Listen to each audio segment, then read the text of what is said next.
আমার নাম মোশাররফ হোসেন, আমাদের বাড়ি হলো কুমারী, যেটা আমাদের কুমারী এরিয়া পড়ছে আমাদের ঝাড়খণ্ড স্টেট থেকে। তো আমরা সবথেকে প্রথম আজকে শুরু যেটা আমাদের সেকেন্ডারি লাইন আর প্রাইমারি লাইন আর সেকেন্ডারি লাইন। যদি ডিফারেন্স আছে তাহলে প্রাইমারি লাইন আর সেকেন্ডারি লাইন আমরা কিভাবে আইডেন্টিফাই করব?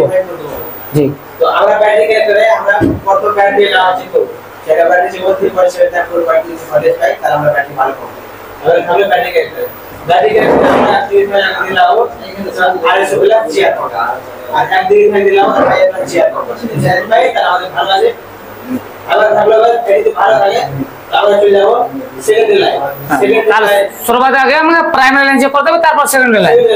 তো প্রাইমারি লাইন না যে আমরা আইডেন্টিফাই করে দেব আর সেকেন্ডারি লাইন থেকে সেকেন্ডারি লাইন আমরা ভিপিএইচ পাওয়ার আইসি তে আমরা এই ভিপিএইচ ক্যাপাসিটর পাবো। এই ক্যাপাসিটরে আমরা 3.7 থেকে 4.2 ভোল্টেজ পাবো। এই যে আমরা ভোল্টেজ এগুলো পেলে তাহলে আমরা জানবো যে প্রাইমারি লাইন কমপ্লিট আছে। এবার বাকি কাজগুলো যে আমাদের প্রাইমারি কমপ্লিট আছে তারপরে প্রাইমারি কমপ্লিট আছে তারপরে আমাদের পাওয়ার আইসি তে আমাদের ভিপিএইচ লাইন আছে কি লাইন আছে ওইগুলো আমরা এই বাকি লাইনগুলো দেখব।